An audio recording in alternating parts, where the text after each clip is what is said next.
Okay.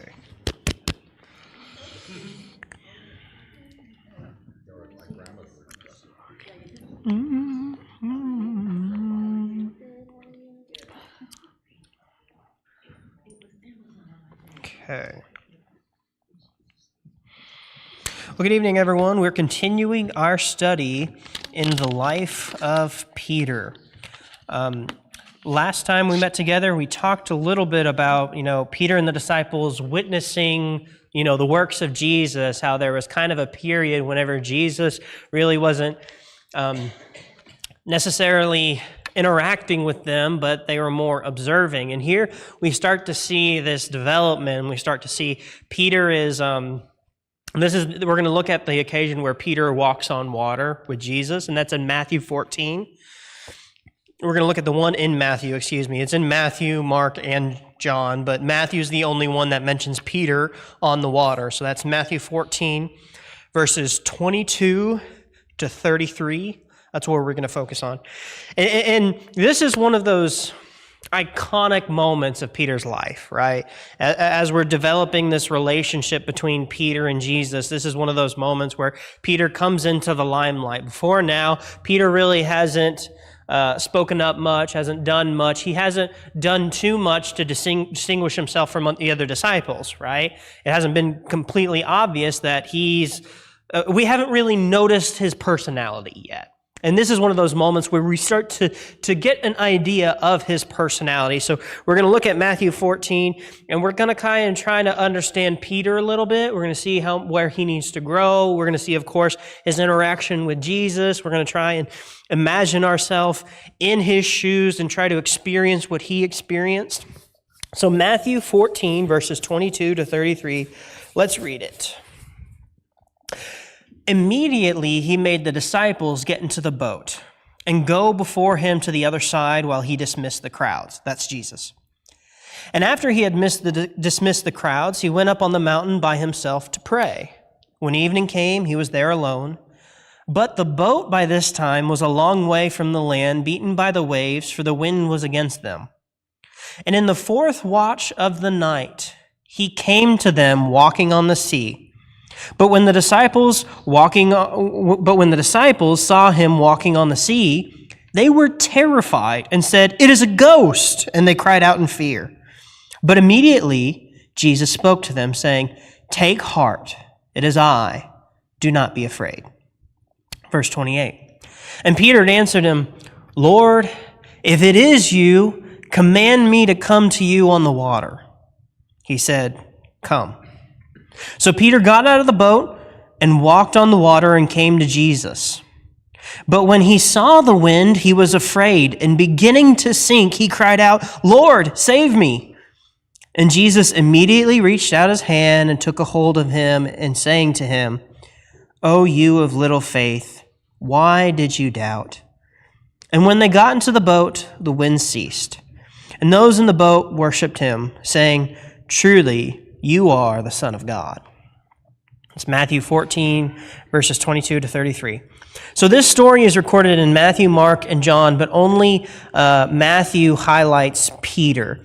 And in all three of these events, this event follows Jesus feeding the 5,000, right? So there were at least 5,000 people, and they had 5 loaves and 2 fish. And so Jesus feeds them with those 5 loaves and 2 fish. And then the crowd, seeing this, the crowd wanted to take him and force him to be king. We see this in the book of John. And that's when Jesus decided, okay, we're going to dismiss the crowds, we're going to send them away, and I'm going to send my disciples across the sea, and I'm going to go up to the mountain to pray.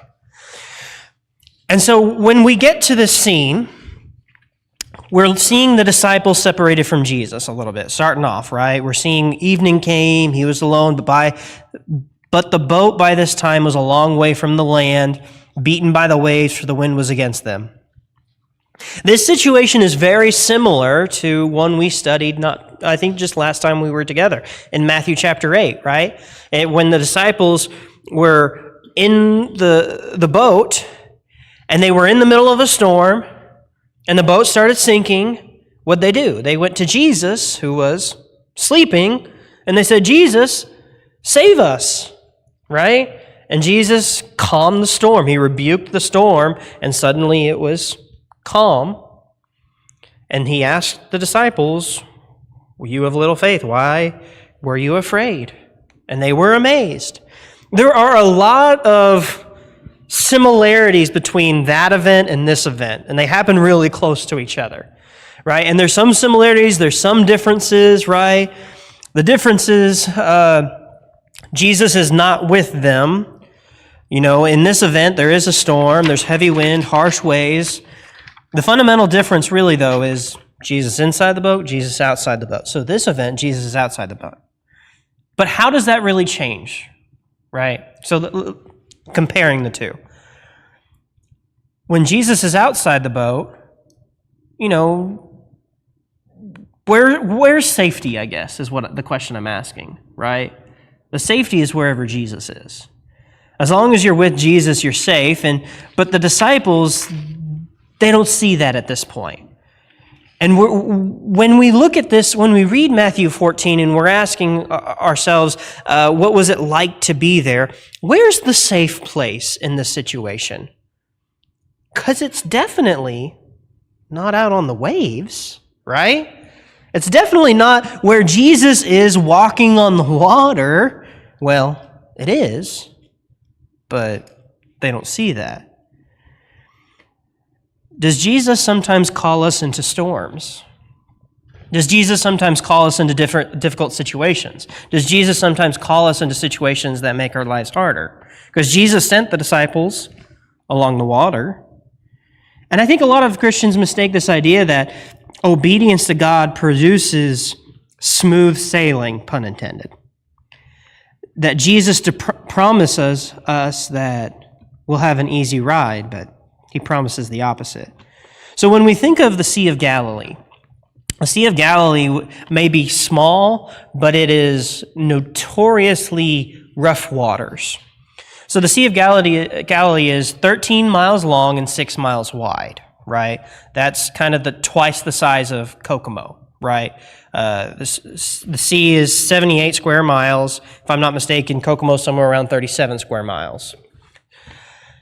But the Sea of Galilee is surrounded by big hills on each side, a range of big hills rising above water level 1,000 to 2,000 feet. So the temperature at the top of those hills is very cold.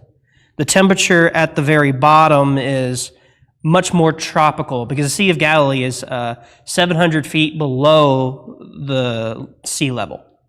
So that big temperature difference causes tropical storms. And so here you have, in the middle of the Middle East, this lake, this sea that has tropical storms where from a moment it could be as calm as glass, and then the next moment you have the sea just filled with white foam and moving walls of water for waves. And Jesus tells his disciples, go that way, cross the sea, and we have this really unique interaction in the midst of that storm.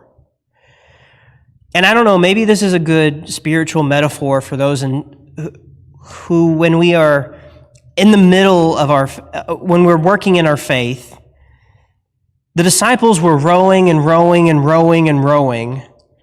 They couldn't even get halfway, right? And no matter how hard you work, if Jesus isn't there, there's no progress. So when we look at this, like verse 25, in the fourth watch of the night, he came to them walking on the sea. The book of John tells us that this starts in the evening, and Matthew now says this is the middle of the night. The fourth watch is somewhere between 3 to 6 a.m. This gives us the idea that the disciples have worked all night against harsh winds.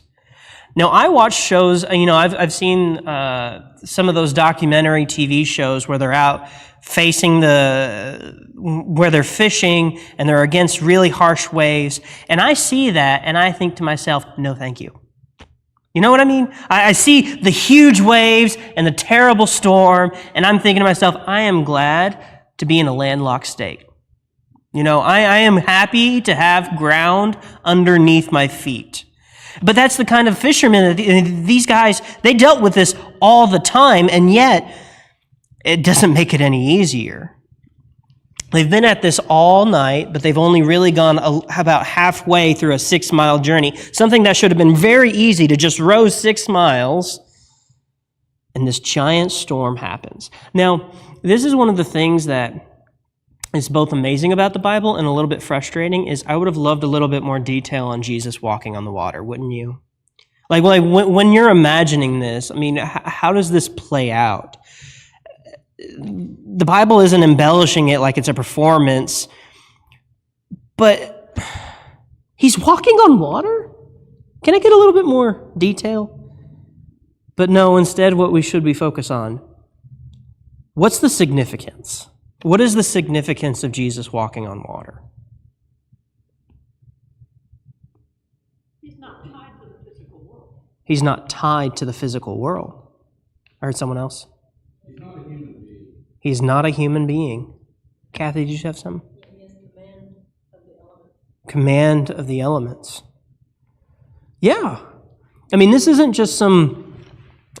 certainly it does help him get from point A to point B, but certainly there was more to it than that.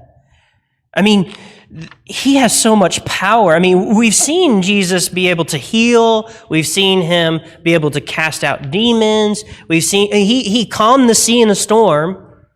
But here, he's able to make what is not solid matter. At least maybe that's how he does it, right? Something about the way gravity works, and something about how the liquids work, becoming solid beneath his feet.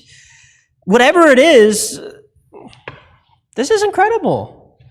And here, because the thing that they're worried about, I think there's kind of almost a visual contrast here. The thing they feared is the weather in this situation. Right? They were fighting against the wind, and the disciples are rowing hard, and they've been working at this all night. They're probably covered in sweat and rainwater. They're just not making any progress. And what's Jesus doing? He's just walking on the water, almost like it's no big deal at all. Wait, Kim, did you have something? Go ahead. It reminds me of in the beginning when the Spirit of God was hovering over the face of the water. That's an interesting connection. Yeah, the Spirit hovering over the water, right? When you imagine this, do you imagine Jesus kind of tiptoeing on the water, kind of, watching his step, the water's shaky and choppy? Well, probably not, because the Bible's just so simple about it. He's just walking. I would have liked a little bit more detail, please. I would love to know the science behind this. Well, it probably is none. Laurel? Makes me wonder if it was like an eye of the storm kind of situation, where everything is crazy all around him, but it's calm where he's walking. That's interesting. In the eye of the storm. That would be cool. Like if the eye of the storm kind of followed him a little bit, that would be really interesting. But whatever it is, it takes power to do it, right? This is something that's incredible. Now, interestingly, in the Old Testament, there are a handful of passages that do mention, God walking on water, and I don't think the idea is God literally walking on water. The idea is that God is not hindered, slowed down, or stopped by water because, us humans, when we come to water, we got to stop, right? For us to cross water, it takes a great deal of time, effort, and skill, right? First off, you got to make a boat. If you've never made a boat, you probably don't know how to, right? And then you got to learn how to sail, how to pilot, how to read the waves, read the wind, right? Whatever it is, but it takes a lot of know-how in order to get across water. God doesn't have that hindrance. So just a couple of verses, like Kim mentioned, you have the Spirit of God hovering over the face of the water. Job describes God as who alone stretched out the heavens and trampled the waves of the sea.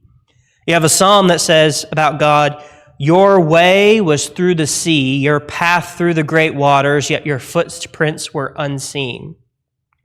Isaiah says, "Thus says the Lord, who makes a way in the sea, a path in the mighty waters." Habakkuk says about God, "You trampled the sea with your horses, the surging of mighty waters." You know, through all the figurative language, the idea is God isn't stopped by water. And so it shouldn't be surprising that Jesus, the Son of God, God incarnate, is not hampered by water, that if he made water in the first place, certainly he can change the properties of water to suit his purposes, right? But really what we need to focus on here is the disciples who were terrified, right? You have verse 26. When the disciples saw him walking on the sea, they were terrified and said, "It is a ghost." And they cried out in fear. I just want to take a second and say, let me first, I'll give you my thoughts after you give me your thoughts. What do you think about their reaction? I mean, they shouted, "It's a ghost!" They'd say that today. They would say that today. Mm-hmm.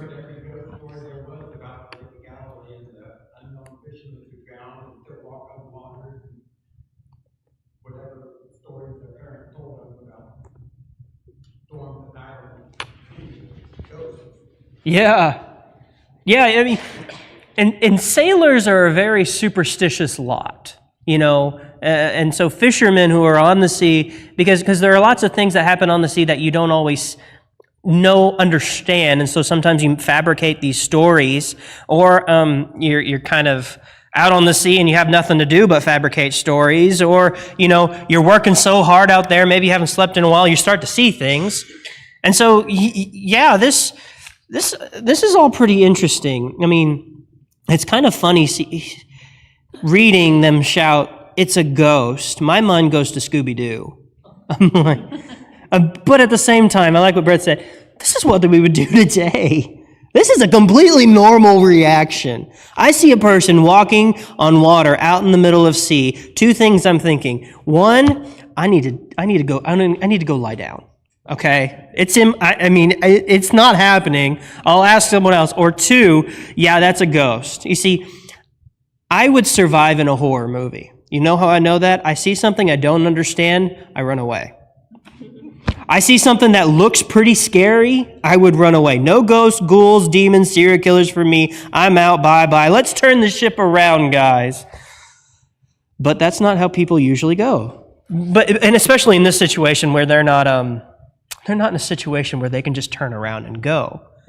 They see someone walking and they're like, "Oh, that's a ghost." They get another look and like, "Oh, wait, that's Jesus." Jesus calls out to him, "Don't take heart, it is I, do not be afraid." So let's look at Peter's response. Verse 28, Peter answered him, "Lord, if it is you, command me to come to you on the water." You know, I have a lot of trouble figuring this out, and I want to hear what you guys have to say. What is Peter thinking? Why is Peter saying this? Right? They went from, "It's a ghost," to being terrified and crying out in fear, and when they hear Jesus' voice, they're like, Peter thinks to himself, "Hey, if it is you, let me walk on the water too." Like, I don't know how you get from point A to point B in his thought process. Do you guys have any thoughts on this? Yeah, Bob? If verse 28 is accurate, he says, "If it's you," he's still not convinced, in my mind, that it's Jesus yet. Oh, yeah. Instead of just saying, "Hey, Jesus." That's a good point. If it is you. I mean, again, at this point, I'm thinking this is all in my head, right? But Peter, I mean, maybe they have a really good look at him. Again, I would have loved some more details here. I would have loved a novel portrayal of this, but that's not what we get. This is what God gave us. This is such a strange response for Peter to have worked all night to understand he's in the middle of a storm, to see Jesus. I mean, to be fair, they've seen Jesus do a lot of amazing things. Okay, I mean, once you see him, calm a storm and heal a bunch of people, it's not outside the realm of possibility for him to be walking on the storm. So you got to give him that. But at the same time, Peter, why does he think this? He goes from, okay, Jesus is walking on water to, well, then let me walk on water. And just judging from all the other things that we see about Peter, I'm going to assume that he's doing what he usually does, and he's speaking without thinking. Right? I think that's a fair assumption. And then I ask myself, Peter says, Lord, if it's you, command me to come to you on the water. Is this something to praise Peter for? Or is this like a boneheaded thing, right? Is this, Tim, what do you think? I think it's boneheaded. You think it's boneheaded? Because, it's like, prove it. Yeah, prove it! That's what I thought. I kind of feel like he's almost kind of testing Jesus a little bit. That's pretty pompous. Right? I mean, is this a situation where it's like Peter had a really good idea? And it's like, why is Matthew recording this? Is Matthew recording this to say, look at what Peter did, but he failed in the end? Or is it just Peter had a bad idea and then he failed in the end? Wanda? Well, since he said, if it's you, command me to walk on the water, well, he had to be thinking, well, what if it isn't and I sink? Yeah, that's true. If it is you, yeah. But apparently that occurred to him after he got out of the boat. Right. That's a good point. Yeah, I mean, his words don't inspire great confidence. Like, it doesn't seem like he's very confident, which makes you wonder, why did he get out of the boat then? Gary? I kind of think it's more, I don't know, when I think of Peter, it's more of him being so excited that he's all in. Yeah. It's kind of like about the washing, just washing my feet, other than just wash my whole body. Oh, that's a good point. You're right, because Peter did have this kind of, this brazen, all-in kind of attitude. You're absolutely right. So he's like, well, if you're walking on water, then I'll walk on water too, right? This eagerness, right? And sometimes that eagerness is awesome, but a lot of the times he's not thinking before he's so eager. I love that point. Brett? And Peter was called a zealot several times. Yeah, a zealot, yeah. And that describes him pretty well. That has the behavior of a zealot. Mm-hmm. Right. Zeal is good if we're self-controlled, right? And so whenever I read this, I'm like, okay, Peter's kind of being a bonehead, but at the same time, there's some good teaching here, right? And it's interesting because if Peter is having a boneheaded moment, Jesus, I don't want to say plays along, but he plays along, right? He lets Peter do the bad idea, if it is a bad idea, because Jesus said, come. So it's like, if this wasn't the best of ideas, and like I said, I think it almost borders on testing God, Jesus decides to let Peter go through with his impulsive, boneheaded idea so that he has an opportunity to teach Peter. And that's about 90% of Jesus and Peter's interactions, right? Peter has a bad idea, Jesus talks to him about it and teaches him what's wrong, right? And so this is just a unique interaction here. And so verse 29, you see Jesus said, come. So Peter got out of the boat and walked on the water and came to Jesus. Why does Jesus respond this way, right? Because Peter said, well, if it's you, let me walk on the water. Jesus didn't say, well, that's a bad idea, let me just get in the boat. He said, come. Right? What would be the reason behind that? Do you guys have any thoughts? To test Peter. To test Peter. Mm-hmm. Well, it was an inspecific command. I mean, all the men on the boat could have come. Mm-hmm. They all could have come. They all could have said, okay, let's all get out. Right. Interesting. And it's He didn't say come Peter, he said come. he just said come. Yeah, that's an interesting point. Jesus probably knew it wouldn't go that great, right? This would be a learning opportunity for him, for sure. And I always, I read this passage, I'm like, what was it like to walk on water? And I'm just trying to imagine being Peter. He had to climb out of the boat. I don't know whether they had a big boat or a small boat. It probably wasn't just a small rowboat. It probably was big enough size. He had to climb out of the boat how do you think he would feel at this moment, right? I don't think he could be anything other than just frightened. He's probably, do you think he's jumping out? He's like, oh, and then he just starts running. Laurel, did you have I think the whole point is that he did. He was like, okay, let's that? Maybe. And once he got afraid, he fell. I don't think he was afraid before that. Yeah, that's an interesting point. Yeah, maybe he was like super confident as he jumped out. I could at least think for myself. The last place you want to be in a storm is in the water, right? Outside of the boat, right? It's not like they had a raft or a, what do you call that? Gangplank. A gangplank. I was thinking about the life preserver, to throw out to him. They'd have to throw a rope, and if he could grab it, maybe. But, I think the typical thought would be, well, he's tiptoeing along, right? Kind of like whenever you're literally walking on thin ice, you're like, is this going to support me, right? You might be right, Lauren, because that was Peter's attitude. He might this might be him being gung-ho completely 100%. But that's not me. I'll tell you, I'll be getting out like I'm getting into freezing cold water and like just one toe at a time, But regardless of how, and I'm just trying to imagine this, but in that moment, when he's walking on water towards Jesus,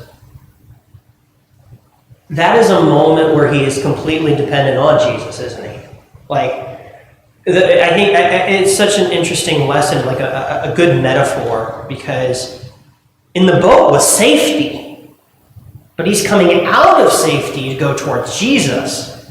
But actually, the closer he gets to Jesus, the more safe he is, right? The boat was what he thought was safety, right? And so we see Peter stepping out of his comfort, right? And he's 100% completely dependent upon Jesus as he's walking on water in the middle of a storm outside of the boat. And the only reason Peter's not sinking is because Jesus is enabling him through his power. And spiritually speaking, that's the state we should all find ourselves in. Where we should be like Peter, walking on water, completely dependent on Jesus. But unlike Peter, we should be confident because only Jesus keeps us afloat. We see Peter's room for growth because he has a moment where he's afraid. And really, his fear is rooted in his lack of control of the situation. And that goes for us too, right? He's afraid to be completely dependent on Jesus. And really, that's Peter's entire obstacle the whole way through, right? And that's a disciple's obstacle the whole way through.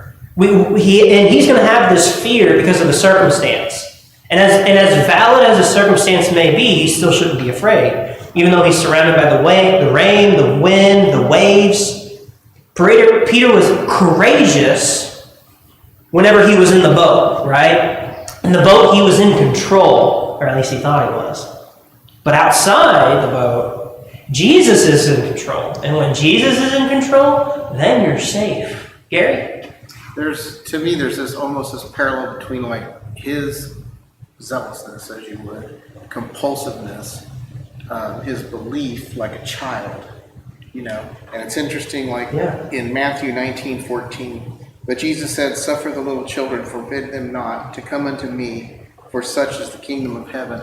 And it's interesting how children, they don't have, I guess, all of the other things that bring doubt. You know what I mean? They just they hear it and they believe. Of course, then a lot of them as they get older and whatnot, we mature and we start having these doubts and whatnot. But so many times it's come to me like the little children.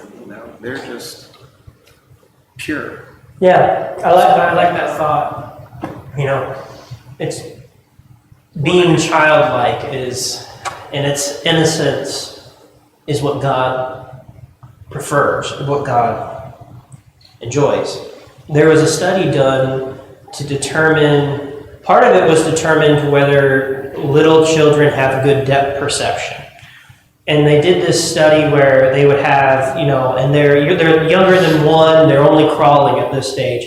And they're crawling, and then there's a gap where they weren't in any danger, but they wanted to sense whether the child understood that there was that gap, right? And so the idea is the child would crawl and then see, okay, there's a drop here, and they would be able to perceive depth perception-wise, okay, we don't want to go that way because we see that we're going to fall. And the problem is they put the mother out in front to get the child to go forward. And the study really didn't conclude. The study was mixed because some of the children saw the drop and didn't do anything, but they concluded that the children who did go forward, it wasn't that they couldn't tell that there was a drop, it was that they trusted the mom to catch them, right? And so they finished the whole study and they're like, well, we found nothing. But that's kind of what your words reminded me of, as that childlike nature of trust, right? You're so right in that we adults, we see all the factors. And it's good to see the factors, but we drown in the factors. We get distracted by all the details and all the circumstance, where a child was really able to put those blinders on and just see one thing at a time. And that's how we should be with Jesus. That's how Peter should have been with Jesus. He should have just had those blinders and be focused on Jesus the entire time. But it's whenever he saw the situation around him that he got distracted away from Jesus. Right? Laurel, did you have something? Last night in Celebrate Recovery, we were talking about trust, and I feel like trust is kind of something that trust issues are something that people learn from being burned. Right. So I think that's part of why kids don't have trust issues, is because they haven't ever been burned. Oh, that's a great point. Yeah, children don't have trust issues because they've never felt the negative consequences of trusting someone who wasn't trustworthy. They've never felt someone betraying their trust. That's a great point. And I think what Jason and I talked about in our Celebrate Recovery was fear, right? How fear is such a primal thing, and a lot of the reason we have trust issues is because we're afraid, right? And that's what Peter's battling here. He's battling fear, right? And in this situation, he's afraid of the storm, but really what Peter's problem was, he was afraid to give up control. And then that's a problem, I think, with every single person, right? We're afraid to let Jesus be in charge, because here, this is such a great metaphor for just following Jesus. You have to take that step out of your comfort zone, as Peter stepped out of the boat. When Jesus calls you, the call of Jesus and staying in your comfort zone are mutually exclusive. You cannot do both, right? Faith requires us to change our lives. Faith requires us to step out of that comfort zone. And so Peter has to get out of the boat into the waves, really, in order to experience his own powerlessness and the power of his Lord. If he hadn't gotten out, he wouldn't have learned to believe. His situation on the tempestuous sea is completely impossible and arguably irresponsible, but it had to happen for him to believe. That road to faith passes through that obedience to Christ's call. When Christ says, come, you have to step out, no matter where the step takes you, right? And at that moment, everything depended on that step, right? We have to leave what we know. We have to leave what we consider safety for what is actually safety. We have to leave what we consider to be security for what is actually security. Peter had to step out onto the rolling sea so that he could learn that he needed to believe, so that he could believe, right? When Peter stepped out to the stormy sea, he had to get up and risk taking the step. And only one thing was really required of Peter, and that's just to trust himself to Jesus.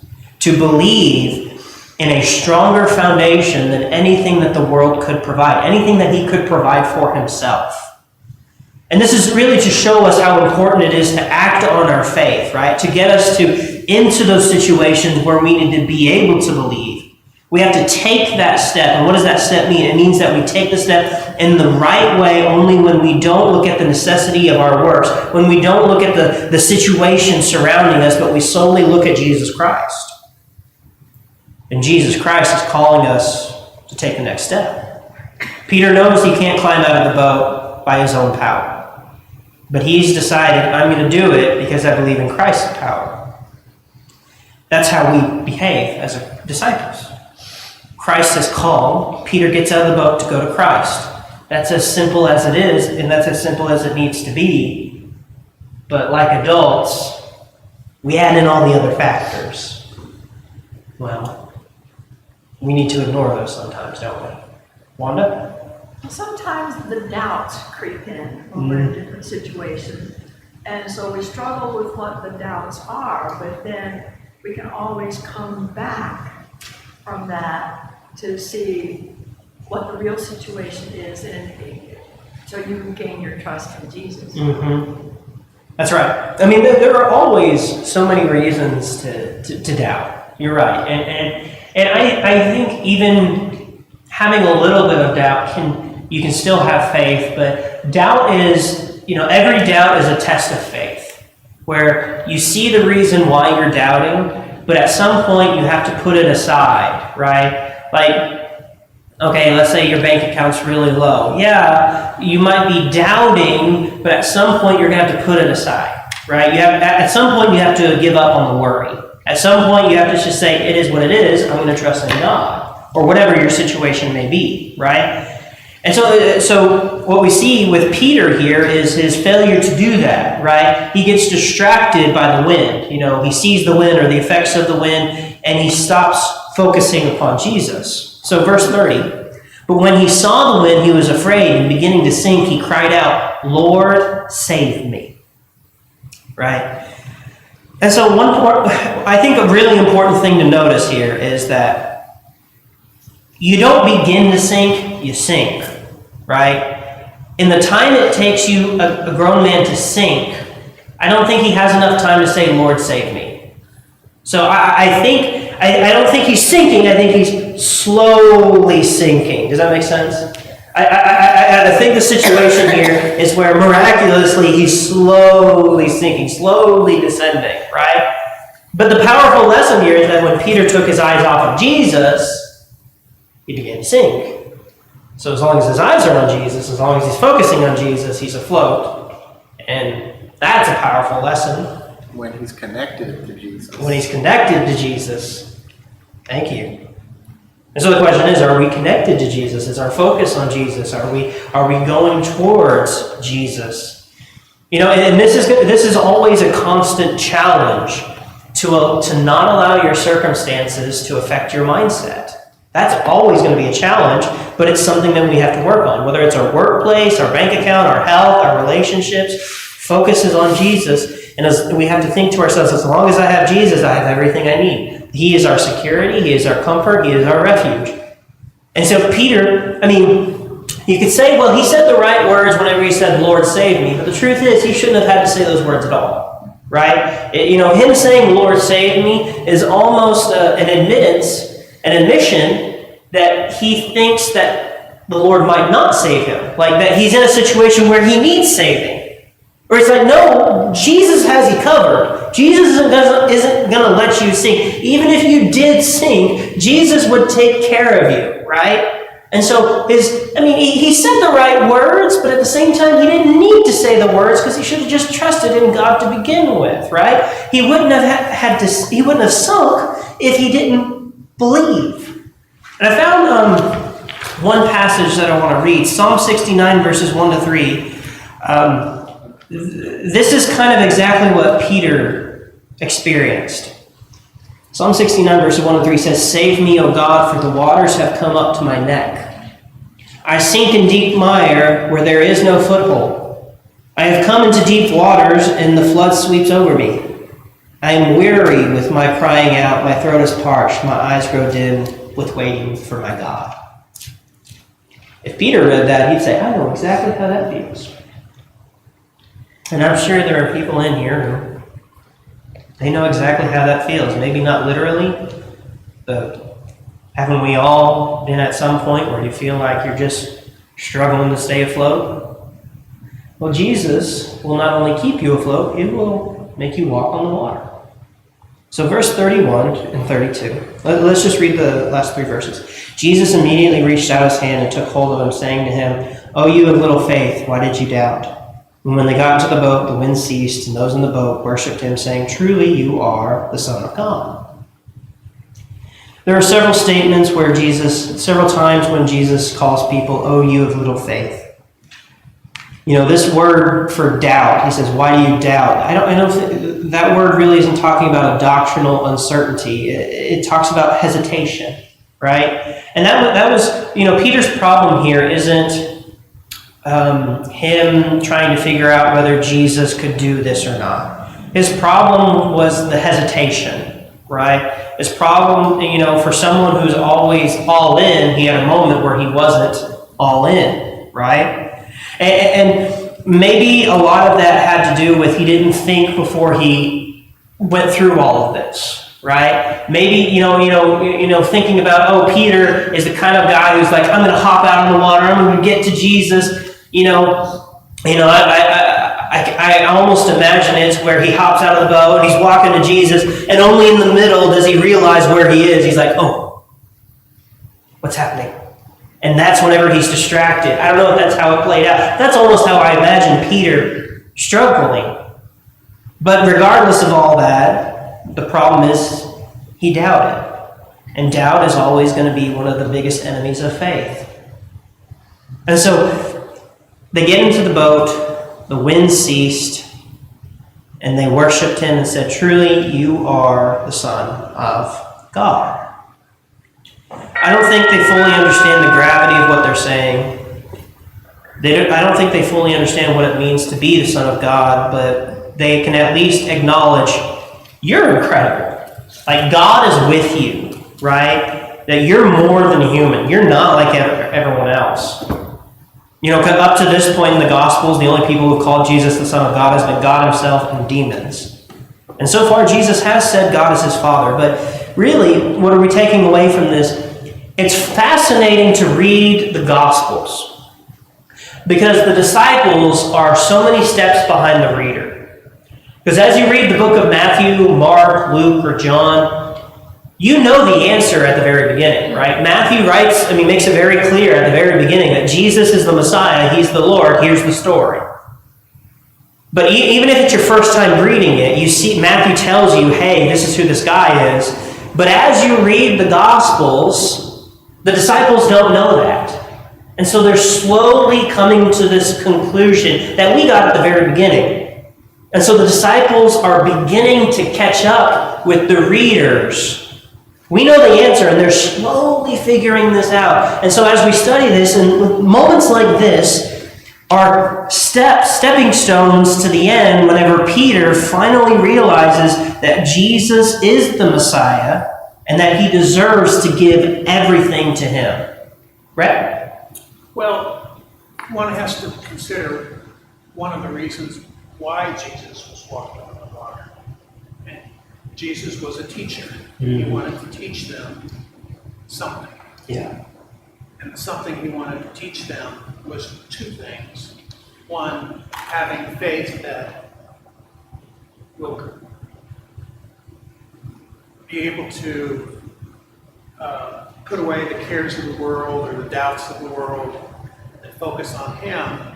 But the other thing He was teaching them, and Peter's really the only one who responded, that is, He was teaching these men to be leaders. And leaders of men take chances. Great leaders of men lead their company of men into battle. They lead from the front, they don't lead from the rear. Right. And so I think he was teaching. He was teaching the apostles. He was teaching them to be leaders. He wanted to see who responded. You know, remember I said earlier, he said, come. He didn't say, come, Peter. He said, come. They all could have gotten out in the boat. Right. And the same principle would have been of faith, would have been taught. But no, only Peter had the courage as a leader of men to get out of the boat. Great point. Yeah. I think he wanted to teach them something. I think he also wanted to see who would be a leader. Mm-hmm. He probably already suspected, but and I'm sure, you know, come on, you know, when Peter got back in the boat, you think the guys were, you know, punching him in the ribs and say, hey, what was it like to walk on the water? You know, come on. I'm sure they gave him, you know, they were, you know, kidding up with him, and you know, like guys typically do. So That's a really great point, because Peter does towards the end find himself in such a strong leadership position, you know, and how do we see him end up there? Well, something as simple as he's the one who always speaks up, and not only speaks up, but acts and obeys. You're right. For all of Peter's foibles, you know, all of his flaws, I would willing to bet if a guy like Andrew was the one who's always speaking up and doing things, we'd see all of his flaws, but we see all of Peter's flaws because he's the one answering and acting, and he's being a good disciple by always trying to do what's best. Absolutely. So even though we see this as a failure, I think, like many people have mentioned, at least you got to say, Peter, he stands out, and he has a good heart. And he does have that attitude of, I'm all in. I heard someone over here. I was just saying, or thinking to myself that, you know, it reminds me a lot of 17:20. I mean, back over here where you had just read it, you know, he talks about Jesus, ye of little faith. Then in 17:20, you know, once again, the story of the mustard seed, he's basically illustrating, and I've always been fascinated with that verse right there, you know, because he says, if you just had the faith the size of a mustard seed, what you can accomplish basically. It doesn't take much, but you can accomplish a whole lot. Right. Mm-hmm. That's a great point.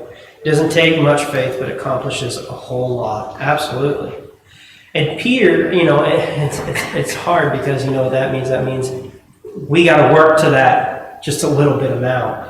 That's a great connection there when we see Peter struggling to have that little amount. Yeah. Any other thoughts? Yeah, Kim? Take back your bonehead. You take back your bonehead? I still do think he was a little bit of a bonehead, but this was a situation that like I said, it reminded me of Scooby-Doo. I'm like, what do you do in this situation? I think there was a little bit of a boneheadedness, but at the same time, it showed a little bit of Peter's good side and bad side. You know what I mean? I don't know. I don't take it back. Bobby. Yeah, Trent? Bobby. What happens if you take the story and put it into a modern, look at it as a modern state viewpoint, and instead of the Sea of Galilee, it's a sea of humanity? And we're walking in. Oh, that's a good point, that we don't sink into the world, but rather we're above the world. And we take our eyes off of Jesus. Yeah, we sink into the world. That's a great thought. I hadn't thought of that. Heard someone else? Kevin? I was just thinking, if we look in the Old Testament, the other incidents when this occurs, the Red Sea and the Jordan River, the answer was part the waters and walk through it. God never told them, hey, just walk across the Red Sea. Hey, just go ahead and walk across the Jordan. He gave them something that they could at least understand, which is, hey, if I part the waters, you can walk across the land. That's a great connection, too. If God can part the waters, he can definitely walk on the water, right? That's a great connection, too. But he never made them do it. He just said, go through. Instead, he made them go through whenever he could have made them walk on the water. Yeah, that's a great thought. Yeah, great stuff. Okay, who's got announcements tonight? We'll find out.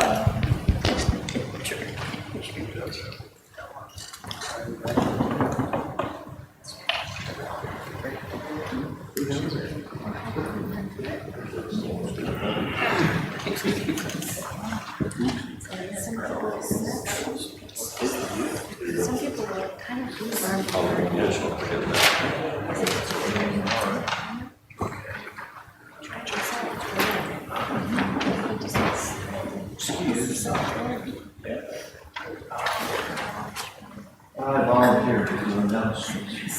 can get through them. Yeah.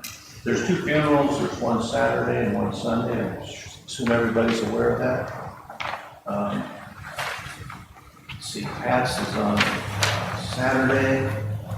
Carol Jewell is on Sunday. And I believe are the details here in the bulletin.